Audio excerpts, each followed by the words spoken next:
আসসালামু আলাইকুম বন্ধুরা, আজকের এই ভিডিওতে জানতে পারবেন ডুয়াল ব্যান্ড রাউটারের 2.4 GHz এবং 5 GHz এর এই দুটি সিগন্যালের মধ্যে কি পার্থক্য এবং দুটি সিগন্যাল থেকে কোনটাতে কেমন স্পিড পাওয়া যাবে কোন অবস্থান থেকে। তো বন্ধুরা চলুন মূল টপিকে চলে যাই। তো আপনারা এখানে দেখতে পাচ্ছেন একটি 10DC5 রাউটার। তো এই রাউটারের দুটি সিগন্যাল রয়েছে। এখন যে কোনো ডুয়াল ব্যান্ডের হোক, সে টেন্ডা হোক, আদার্স যে কোনো কোম্পানির হোক, সব রাউটারের একই নিয়ম। তো দেখেন এখানে যে রাউটারটি দেখতে পাচ্ছেন এটা হচ্ছে AC 1200 এর রাউটার। এটাতে দুটি সিগন্যাল রয়েছে, একটা হচ্ছে 2.4 GHz, একটা হচ্ছে 5 GHz। তো কিছু সিঙ্গেল ব্যান্ড রাউটার আছে আপনার এই যে এরকম, এগুলো হচ্ছে 10DF6 মানে সিঙ্গেল ব্যান্ডের রাউটার, একটা নাম শো করে, শুধুমাত্র 2.4 GHz সিগন্যালটা থাকে, 5G থাকে না। তো এই যে 2.4 GHz আর 5 GHz এই দুইটা সিগন্যাল দেখা যায় যে আপনারা রাউটার কেনার পরে এই রাউটার গুলি বাসায় ইনস্টল করার পরে অনেকে দুইটাই কানেক্ট করেন, বা কেউ একটা কানেক্ট করেন, বা কেউ কোনটা কানেক্ট করবেন এটা নিয়ে বুঝতে পারেন না যে কে কোনটা চালাবেন বা কোনটা চালালে ভালো হবে।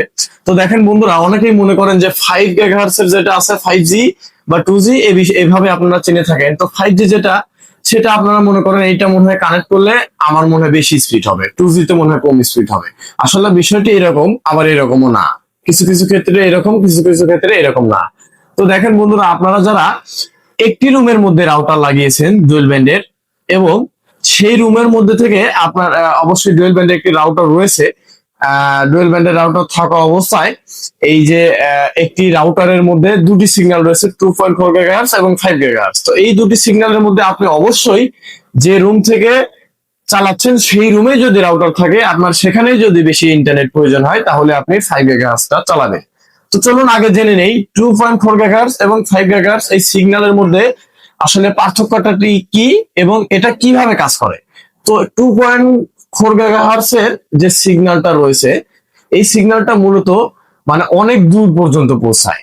5 GHz এর তুলনায় 2.4 GHz এর সিগন্যালটা ওয়্যারলেসলি এটা অনেক দূর পর্যন্ত পৌঁছায়। কিভাবে? সেটা হচ্ছে এই যে ওয়ালগুলি আপনারা দেখতে পাচ্ছেন আমার পিছনে, যে ওয়াল বা টিনের বেড়া বলেন, এই যে ওয়ালটা ভেদ করে দূরে যাইতে পারে। এটা হচ্ছে 2.4 GHz এর সিগন্যালের রেঞ্জের বিষয়টা।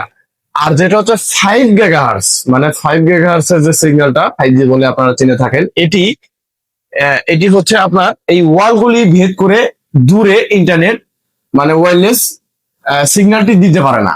এটি মানে সিগন্যালটা দেয় কম, মানে এটা সিগন্যাল দেবে কম, কিন্তু স্পিডটা হবে 2.4 GHz এর চাইতে একটু বেশি, মানে একটু বেশি বেশি বলতে অনেকটাই বেশি হয়। আর যেটা 2.4 GHz রয়েছে সেটা ওয়াল ভেদ করে অনেক দূর পর্যন্ত সিগন্যাল দেবে, কিন্তু স্পিড হবে কম। আর 5 GHz এর যেটা, সেটা ওয়াল ভেদ করে সিগন্যালটা বেশি দূরে যাইতে পারবে না, কিন্তু যত দূর পর্যন্ত যাবে ওয়াল পাওয়ার আগে আপনার রুমটাতে, তত দূর পর্যন্ত আপনি মানে বড় একটা ফাইল ডাউনলোড করবেন, সেটা ভালোভাবে স্মুথলি ডাউনলোড করতে পারবেন দ্রুত, এবং 4K ভিডিও দেখবেন সেগুলা খুব ভালোভাবে দেখতে পারবেন। আপনি ফ্রি ফায়ার, পাবজি গেম খেলবেন, এগুলা 5G সিগন্যালে খুব ভালোভাবে করতে পারবেন, কিন্তু অবশ্যই ফুল সিগন্যালের মধ্যে যে রুমে রাউটার রেখেছেন সেখান থেকে। এখন আপনি যদি মনে করেন যে 5 GHz এর এই 5G সিগন্যালটি আমি এই রুমে রাউটার লাগিয়ে পাশের রুম থেকে আমি মানে দুই জাক সিগন্যালে ভিডিও দেখবো 4K এবং গেম খেলবো, আপনি কিন্তু ভালো পারফরমেন্স পাবেন না। তখন ওইখানে আপনাকে ওই যে আপনার রাউটারের 2.4 GHz একটি সিগন্যাল রয়েছে, সেই সিগন্যালটি আপনাকে ব্যবহার করতে হবে। সেই সিগন্যালটি ব্যবহার করলে আপনি ওইখানে ওই দুই দাগের চাইতে মিনিমাম ফুল দাগও পাইতে পারেন বা তিন দাগও পাইতে পারেন। তো রাউটারে সাধারণত 4 দাগে ফুল দাগ হয়, 3 দাগে এক সিগন্যাল কম হয়। তো আপনারা যদি এক রুম পরে ব্যবহার করেন তাহলে অবশ্যই 2.4 GHz টা ব্যবহার করবেন, স্পিডটা ভালো পাবেন। আর যদি আপনি এক রুম পরে বা দুই রুম পরে গিয়ে 5 GHz এরটাই একটা সিগন্যাল ব্যবহার করেন, তাহলে আপনি সঠিক স্পিডটা পাবেন না, স্পিডটা অনেক কম পাবেন। তো বন্ধুরা, অনেক সময় দেখা যায় যে আরেকটি বিষয়, সেটা হচ্ছে যে অনেক সময় দেখা যায় যে আপনারা 2.4 GHz এবং 5 GHz দুটি সিগন্যাল থাকলে সেই দুটি সিগন্যালই আপনারা কানেক্ট করে ফেলেন।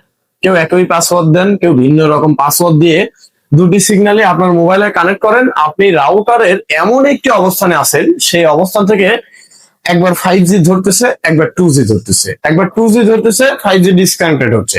তো এই যে কানেক্টেড হচ্ছে আর ডিসকানেক্টেড হচ্ছে, মানে অটোমেটিকলি যেগুলা বেটার অপশন কানেক্ট দেওয়া থাকে মোবাইলে, বেশিরভাগ 94% সময় এই সেটিং গুলা মোবাইলে করা থাকে, তো এই 2.4 GHz সিগন্যাল থাকার পরে 5 GHz সিগন্যাল অটোমেটিক ধরে নিচ্ছে, মানে ওইটা একটু বেশি পাচ্ছে, ওইটা একটু কম পাচ্ছে।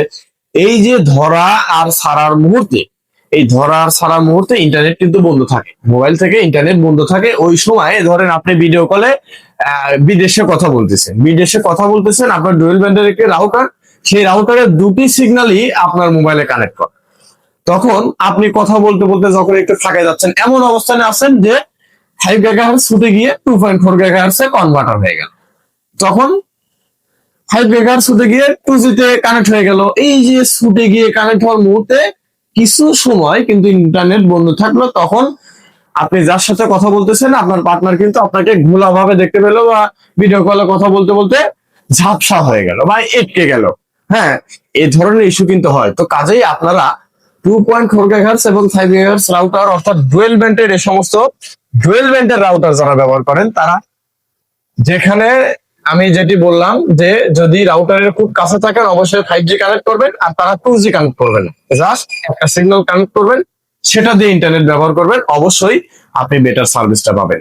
তো বন্ধুরা, এই যে 2.4 GHz এবং 5 GHz এর সিগন্যাল যে পার্থক্যটি রয়েছে, কোনটি কোন অবস্থানে ভালো পাবে, তো এই বিষয় নিয়ে আজকে আলোচনা করলাম। তো এই রকম ওয়াইফাই রাউটারের বিষয়, আইএসপির বিষয়, ইন্টারনেটের সকল বিষয়ে আরো অনেক রকম অজানা তথ্য আপনারা জানতে আমাদের এই আইএসপি টেকনিশিয়ান শিমুল ফেসবুক পেজটি এবং ইউটিউব চ্যানেলটি আপনারা ফলো করবেন, সাবস্ক্রাইব করবেন পরবর্তী ভিডিওটি সবার আগে পাওয়ার জন্য।